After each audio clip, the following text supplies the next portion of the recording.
James and John got Jesus alone away from the crowd. And they said, "Hey, Jesus," they look around to make sure none of the other 10 are listening in. "Hey, Jesus, we got a request.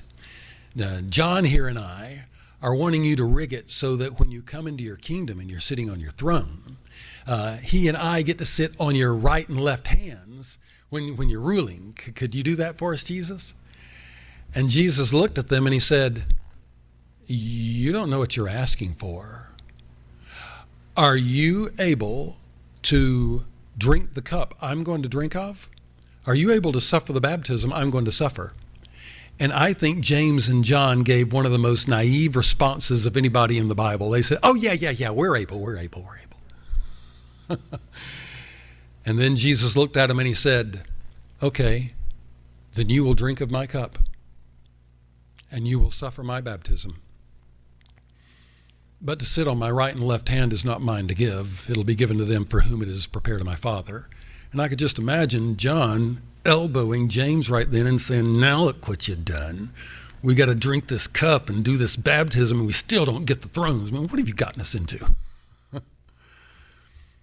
As time passes, they're wondering, what is this cup? What is this baptism?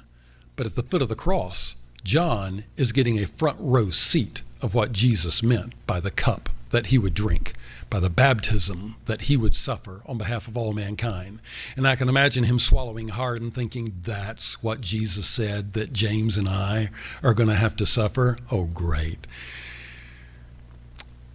Chapters go by on into the book of Acts. You get down to Acts chapter 12. And Herod's henchmen come beating down James's door. They drag him away. And Herod has him executed, beheaded. And he's the very first of the apostles to die. Not the first Christian martyr, that was Stephen, but the first of the apostles to die for Christ. He was executed. And John said, yep, Jesus said we'd drink his cup. He said we'd suffer his baptism. There goes James. Betcha I'm next. Well, another apostle was next, and then another, and another, and another, but not John. John lived on, decade after decade, all through the first century.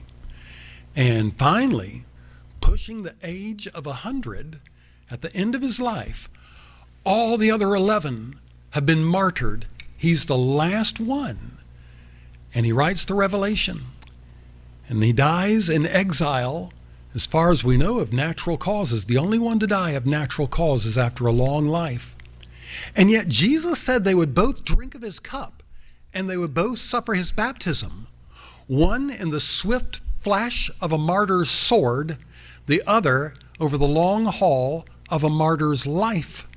Because sometimes living for Christ, day in and day out, year after year over the course of a lifetime and finishing strong for Christ can be harder than dying for him. To die for Christ, it only takes courage in one swift moment. To live a life for him, that takes courage every hour of every day. They both drank of his cup. They both suffered his baptism, but in vastly different ways. And I believe that the Christian who is dedicated to Christ, when it comes to it, is the one who would be willing to die. I don't doubt that John would have willingly given his life at any point over that time.